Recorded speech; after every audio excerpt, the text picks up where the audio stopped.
말씀은 바로 시련이 올 때입니다. 시련이 올 때. 베드로전서 전체의 주제라고도 할 수가 있습니다. 베드로전서는 AD 63년 혹은 64년경에 쓰여졌다고 이제 저희들이 추정을 합니다. 근데 64년이 아주 중요한 해인데요. 64년은 64년 7월 19일에 로마의 대화재가 일어난 때입니다. 네로 황제는 이 화재를 어, 정치가로서 이제 자신이 어려움을 당하지 않기 위해서 이 로마 대화재의 그 원인을 기독교인들에게 돌리게 됩니다. 그래서 기독교인들이 말할 수 없는 핍박을 받는 상황이 바로 이 때이고 베드로전서의 어떤 배경입니다. 그래서 베드로전서의 주제는 시련이 올 때, 고난이 올 때, 우리의 삶에 여러 가지 모양의 고난이 옵니다.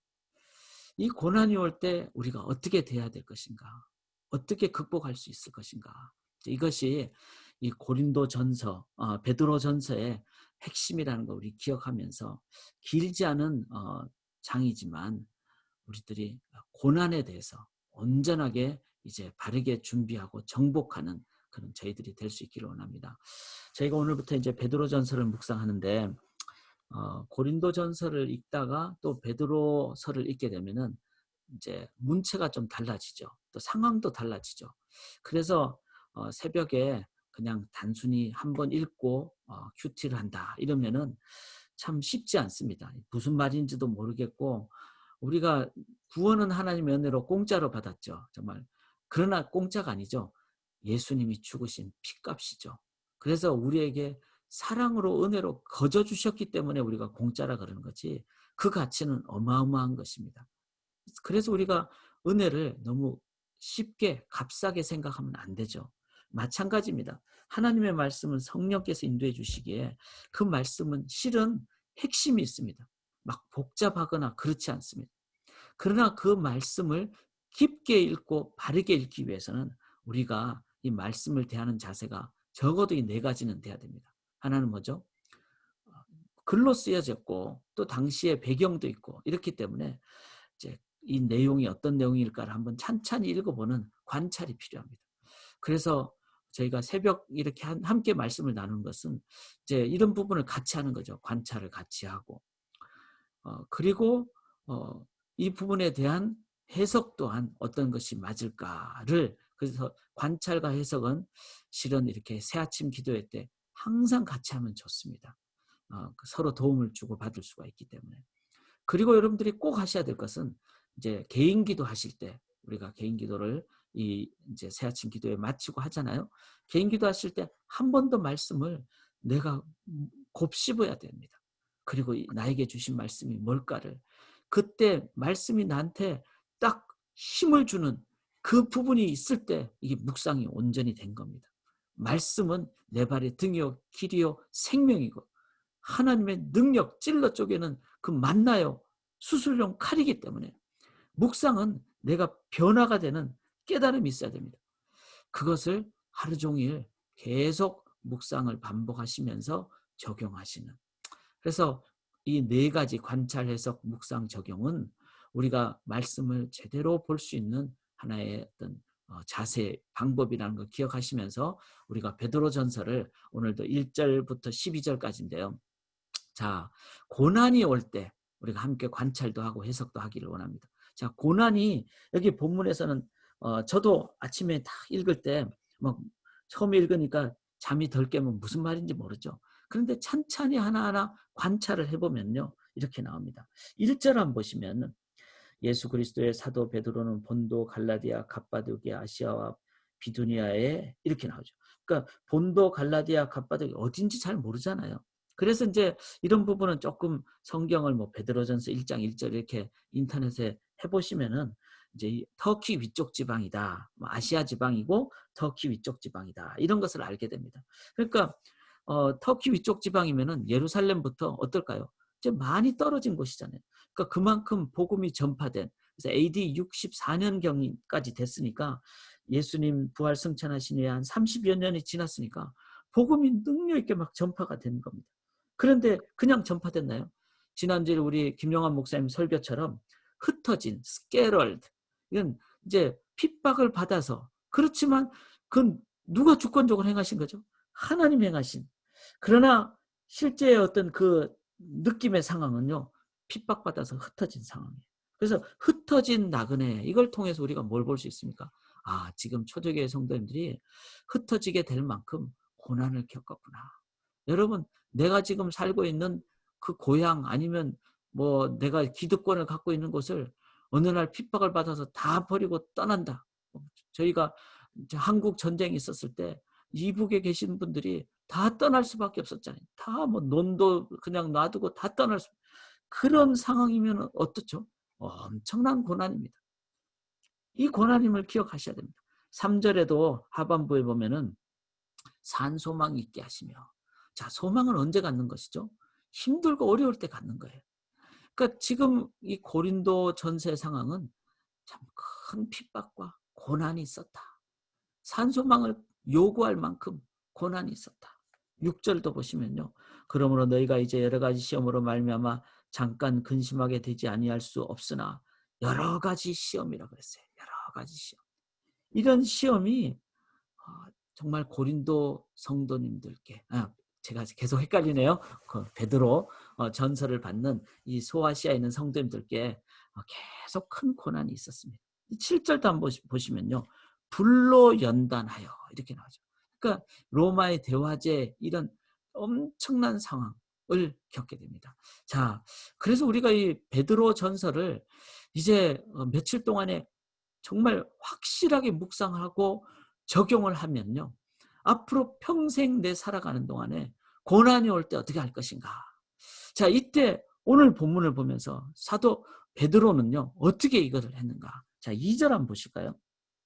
곧 하나님 아버지의 미리 아심을 따라 성령이 거룩하게 하심으로 순종함과 예수 그리스도의 핏부림을 얻기 위하여 택하심을 받은 자들에게 편지하네. 자, 받은 자들이니까 이 이제 소아시아에 있는 베드로 전서의 편지의 대상이 되는 자들이죠. 이들에게 편지니까 인사를 하는데, 인사를 할 때 당신들 잘 있기를 원합니다. 그냥 밍숭맹숭하게 말하지 않았습니다. 뭐라고 말했죠? 하나님 아버지의 미리 하심을 따라. 자, 하나님 아버지는 모든 걸 미리 하시죠. 전지전능하신 하나님이시니까. 주권적으로 역사하신 하나님이시니까.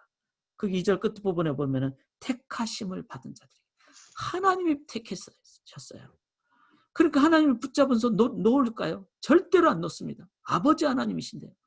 육신의 부모도 자녀를 붙잡고 내 팔이 떨어져 나가도 안 놓습니다. 그것이 아버지 하나님의 사랑이고 역사하심입니다. 그런데 그 아버지 하나님은 성령이 거룩하게 하심으로, 우리를, 거룩은 뭐죠? 성화잖아요. 삶에서 계속 되어가는, 거룩하게 되어가는 과정의 삶을 삽니다. 성령님은 그래서 한번 우리와 함께 하시면 절대로 떠나지 않습니다. 파라클레이토스, 옆에서 계속 말하시고 동행하시는 분이십니다. 그래서 성령님이 펠로십, 교제하심, 그 성령 하나님. 그 다음에 뭐죠? 순종함과 예수 그리스도의 핏부림. 자, 예수님은 하나님이시지만 하늘 보좌를 버리시고 이 땅까지 낮아지신, 죽기까지 순종하신, 그리고 핏부림, 우리를 위해서 피를 흘리신, 바로 뭐죠? 삼위일체 하나님. 베드로는 똑같은 고난이 있었지만 한 사람은 고난을 향하여 은혜를 선포하고 또 다른 사람들은 고난 속에 막 헤매고 다니는, 그런데 똑같이 고난을 받고 있어요. 누가 고난 중에 은혜를 선포할 수 있을까요? 단 하나입니다. 삼위일체 하나님. 삼위일체 하나님이 나의 하나님이심을 고백하는 자. 이게 바로 사도신경의 신앙 고백이잖아요. 전능하사 천지를 만드신 하나님 아버지를 내가 믿사오며 그 아들 예수 그리스도를 믿사오며 성령을 믿사오며. 우리가 사도신경 신앙 고백의 가장 핵심은요, 삼위일체 하나님이 나의 하나님이시라는 겁니다. 이 삼위일체 하나님, 완벽하신 하나님, 유일하신 전능하신 신, 그 하나님은 삼위일체 하나님이시라는 겁니다. 이 하나님을 내가 오늘도 묵상하고 붙잡고 의지하고 사도신경의 신앙 고백자로 살아가실 때 우리들은 어떡합니까? 고난이 와도 고난 위에 계신 하나님으로 인도함을 받습니다. 이 삼위일체 하나님 위에서 어떻게 되죠? 4절에 보면 썩지 않고 더럽지 않고 쇠하지 아니하는 유업을 있게 한다. 썩지 않고 더럽지 않고 쇠하지 않은 건 뭐죠? 영원한 하나님 나라죠. 그 나라는 이제 지금은 고난이지만 앞으로 미래에 오실 임하게 될 하나님의 나라입니다. 5절에도 너희는 말세에 나타내기로 예비하신 구원을 얻게 하라. 이거는 영원한 하나님 나라의 구원을 얘기하죠. 미래의 구원. 여기에 대해서 우리가 가져야 될 자세는 뭐죠? 하나님은 시간을 주관하시는 하나님, 부활하신 하나님, 주님 오실 때까지 우리와 동행하시고 이끌어주시는 하나님, 그 삼위일체 하나님이 함께 하시기에 우리는 소망을 가질 수가 있습니다.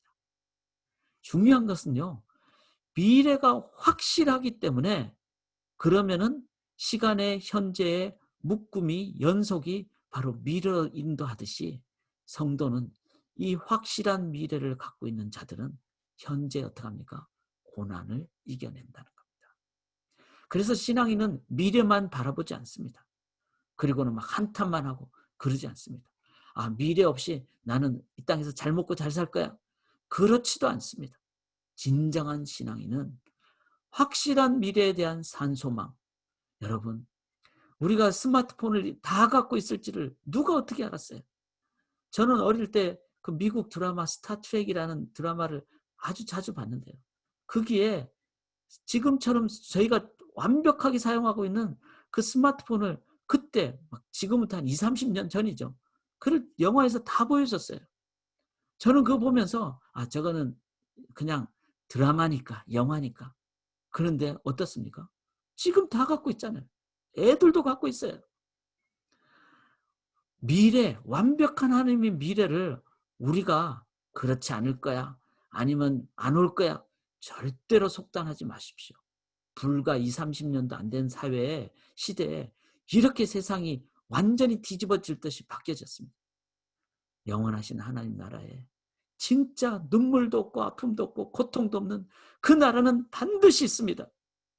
그 나라를 믿는 자들은 현재를 어떻게 삽니까? 어떤 시련이 와도 하나님은 이어가실 것이다. 인도하실 것이다. 제 가장 중요한 핵심입니다. 이 삼위일체 하나님과 영원한 미래, 완벽한 미래, 누구를 통해서? 7절입니다. 너희 믿음의 확실함은 불로 연단하여도 없어질 금보다 더 귀하여 예수 그리스도께서 나타나실 때 칭찬과 영광과 존귀를 얻게. 자, 그 예수 그리스도가 심판주로, 재림주로, 구원의 그 다시 오실 상급 수여자로 오신다는 겁니다. 그 예수 그리스도가. 8절에 예수를 너희가 보지 못하였으나 사랑하는도다. 자, 이제 AD 64년 정도 되니까 이 못 본 사람들도 많잖아요. 예수님을 실제로. 근데 그 예수님 어떻죠? 이제도 보지 못하나 믿고 말할 수 없는 영광스러운 즐거움으로 기뻐하는 믿음의 결국 곧 영혼의 구원을 받으리라. 그분은 베드로는 직접 봤죠. 그리고 부활하셨죠. 성령으로 인도함 받았죠.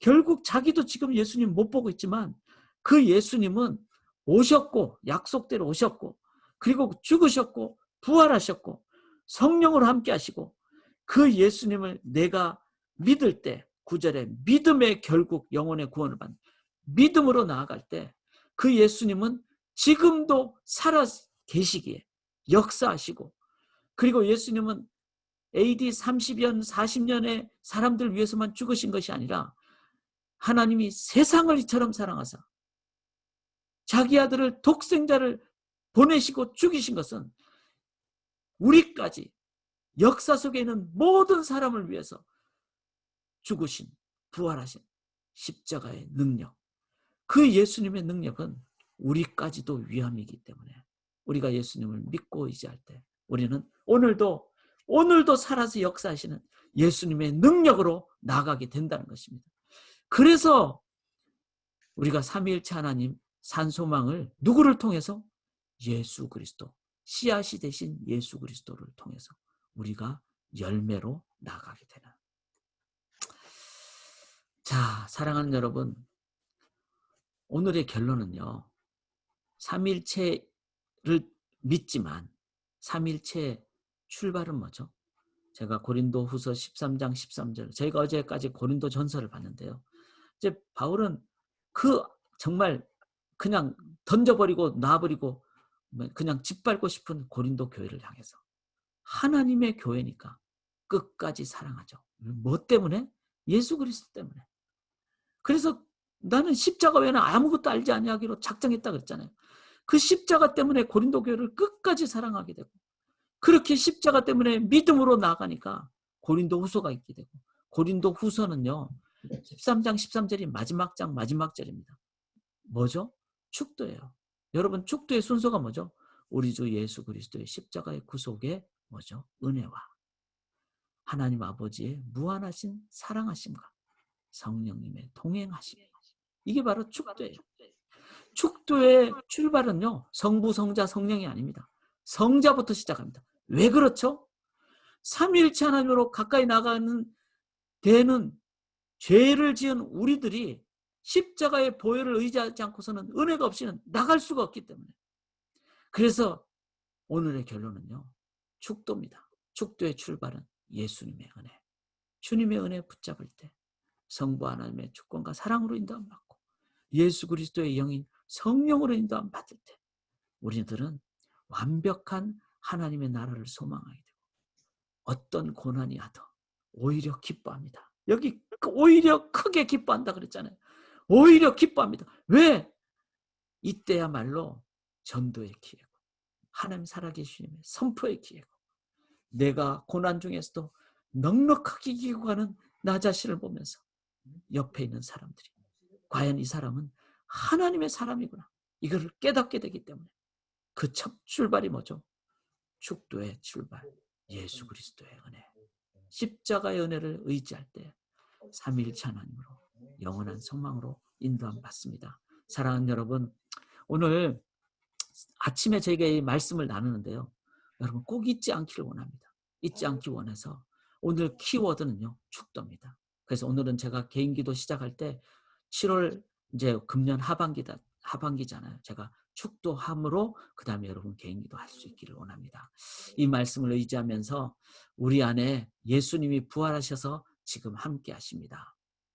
나의 왕 내 노래, 예수님은 생명입니다. 내 생명 또 내 기쁨, 나의 힘, 나의 힘, 나의 검, 내 평화, 나의 주, 내 안에 사느니, 내 안에 사는 이 예수, 예수 그리스도니 나의 죽음도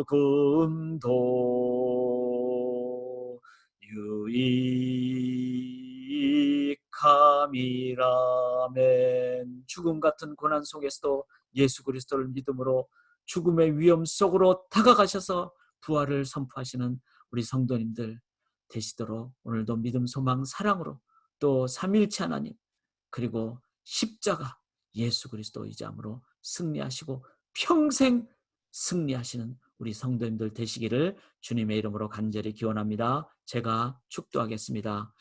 죽음 같은 고난이 와도 오히려 크게 기뻐하고 담대하게 고난을 뚫고 살아계신 하나님의 능력을 선포함으로 승리를 세상에 보여주기로 다짐하는 믿음의 주의 백성들의 평생과 영생의 삶 위에 이제는 우리 주 예수 그리스도의 십자가의 구속의 은혜와 주권과 섭리로 인도하시는 우리 하나님 아버지의 독생자를 주신 사랑하심과 영원토록 모든 순간 모든 상황 속에 동행하시는 성령님의 함께 하심이 지금부터 영원토록 함께 있을지어다.